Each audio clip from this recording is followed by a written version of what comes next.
morning, everyone. As a maker, I learn things the hard way. I'm stubborn, I'm reckless. I think I know what I'm doing. I just do it anyway. I'll just throw everything together and I'll just do it anyway. If I fail, just try again. If not, find something else to do. Okay? But the point is, as makers, we like to do things the hard way. We don't want to really look at instructables to do something. We want to try first on our own. Okay? Some of the projects that I did before I joined Sustainable Living Lab, I just get out of college and I wanted to find a way to melt aluminium. I'm just curious of whether I'm able to do that or not, right? So I live in a HDB flat, right? So putting out fire outside is very dangerous. I told my dad I want to build a foundry. So I need a refractory cement, I need propane torch, but my dad told me it's very expensive. It's very expensive. What if the foundry doesn't work? What will happen to all these materials? So I need to find an alternative. So there must be something else I can do, I can use, which is around my beans to melt aluminium. So I use this charcoal stove. I'm not sure if people still use this nowadays because we use this to make ketupat. I'm not sure if you know that, right? Or satays. So I bought this and I started a fire. Luckily, it was a Hungry Ghost festival, so the smoke all covered up, right? But I managed to, and I used my sister's hairdryer to blast the fire up to 600 degrees, and I managed to melt the aluminium. Yes, but I didn't manage to make the mold. So yeah, I got tired of it after a while. All right, but the point is to find different alternatives to a solution. Okay, another project I did was for SEA Games and in conjunction with SG50. So there was this funding coming up and I was like, oh my god, this is so interesting. I want to write a proposal. I want to do a 180 degrees camera with a projection mapping of a sphere projection. And when audience jump, they'll take a picture and then post it on social media. It sounds like very ambitious, like as if I know how to do all this. To be honest, I don't. Okay? So luckily I have friends who know friends and put our heads together to build this sculpture, right? It's a gruesome 3 months process of panic and stress because I don't know programming, I don't know projection mapping, right? But I think it's possible, some way, somehow, we can put it together. But one thing I fail to understand is the location of the space. This is smack in the middle of Orchard Road, so there are a lot of people walking by every single day and every single night, and they tamper with it every day. So I actually have to go down there every single day for 3 months just to touch up the artwork, touch up the system. Yeah, it's a gruesome process. But if you ask me whether I would do this again, I would say yes. I really miss doing all these crazy projects. Okay. Actually, I want to show a video, but I don't think this works. It's okay. So this is my maker apprentice in the lab. Oops. Oh, I can't do that. Okay. This is my maker apprentice in the lab. So he helped me to entertain my Instagram followers on how to bake stuff and actually recycle plastics. This is just for fun because sometimes when you're so serious into creating community, we also want to enjoy what we do. So you can see some of the machines later on at the Maker Fair exhibition. How do I go back?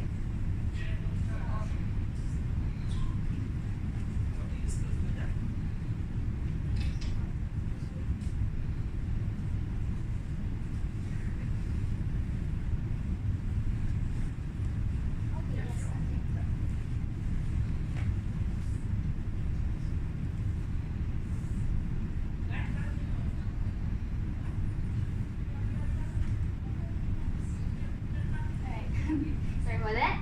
Okay, so as a community lead, my role is to actually guide a group of volunteers from all walks of age group, from as young as 13 years old to as old as above 55 years old.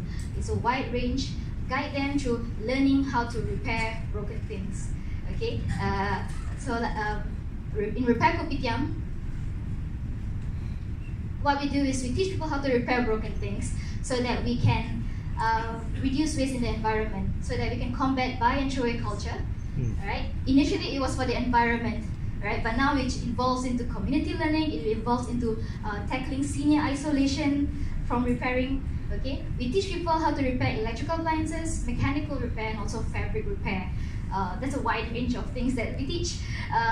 This is an 8 weeks program that we do, where volunteers come in and then we teach them how to repair. So whenever we have a group of people coming in, we have to make sure that they feel very welcome to be here, to create a safe space for them to experience and to also to learn. So the first part is also being open to share about our failures. So whenever we have volunteers coming in, we'll make sure we know their names. We ask, why are you here? Why do you want to learn about repairing? Okay, and they have to be open to share about their failures. What have you tried before? So some of the things that we did was we tried to repair a fan, and we're supposed to lubricate the shaft of the fan, right? But instead we squeeze out the machine oil too much to the motor, and when we turn it on, it caught fire. Okay, but luckily we were able to put out the fire.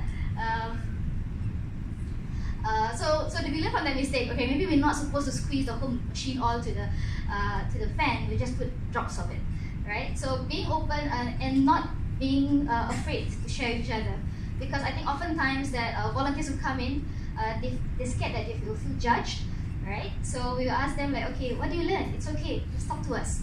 Just tell us about the things that you have tried and what can we learn from it as well. Right, and find out about what you don't know. So as a community lead, I teach repair, but that doesn't mean I know everything about repair. To be honest, I don't know a lot of things. But because we encourage them to find out themselves, so to learn how to learn, to have self-direct learning, because the age group here, there are also people from above 55 years old, and they don't use the internet very often. So we encourage them to use the computer to find out how do you repair the capacitor of a fan? How do you open up a toaster? Okay. We also set expectations. So what would you like to achieve after the 8 weeks program? So they write down little post-it notes about what they want to learn about, what kind of things they want to master, and let's see after 8 weeks, do they achieve those targets or not? Alright, so these are also a bunch of kids who came to our repair kopitiam training who wants to know, how do you repair the buttons of the fan? So I will say, yeah, you can. You have to open up to find out. Like, how does doctors repair your organs? You open it up, right? It's the same thing. If you don't know about something, you have to find it out yourself. This is a typical repair kopitiam training. There are a lot of people, there are a lot of appliances, so we empower them to present their discovery to us. Alright, so it's not just me training every single week. We have different coaches who was once volunteers, and now we empower them to like, hey, you know about circuit breakers, why not you teach us about this? Or why not you point someone new to teach us about this, so that the learning culture grows.